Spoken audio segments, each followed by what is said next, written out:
پکڑا نہیں جا سکا. ایک سوالیہ نشان ہے, کوسچن مارک ہے پنجاب پولیس کے اوپر, پنجاب گورنمنٹ کے اوپر بھی, لیکن ابھی تک اس کا سوال نہیں ملا. سوال ہمارا یہ ہے کہ کیا پولیس اور تحقیقاتی ادارے اس معاملے میں ناکام ہو چکے ہیں؟ اسد منیر صاحب, آپ کو کیا لگتا ہے؟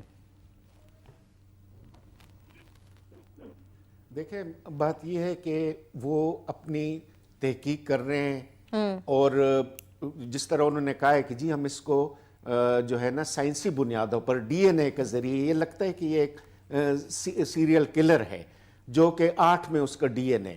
دوسرا یہ ہے کہ انویسٹیگیشن جو برانچ ہے جب سے یہ الگ ہوئی ہے پولیس میں 2002 کے پولیس آرڈر میں, یہاں پر پولیس والے عام طور پر اپنی پوسٹنگ پسند نہیں کرتے. اس کی ڈیفرنٹ وجوہات ہیں. اگر وہ ایک پولیس اسٹیشن میں تھانے میں ہوتے ہیں تو وہ چاہتے ہیں کہ وہ ایس ایچ او لگے, وہ محرر لگے, یا کوئی اور ان کے پاس عہدہ ہو.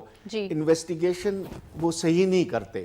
حالانکہ آپ دیکھیں پنجاب کے پاس پورے پاکستان میں سب سے modern state of the art ایک یہ فورنزک لیب ہے جہاں سے پورے صوبے وہاں پر جاتے ہیں, رہنمائی لیتے ہیں. تو آپ یہ دیکھیں کہ اگر یہ جو پرانے کیسوں کا انہوں نے نوٹس لیا ہوتا تو یہ اس طرح یہ کیس نہ ہوتا.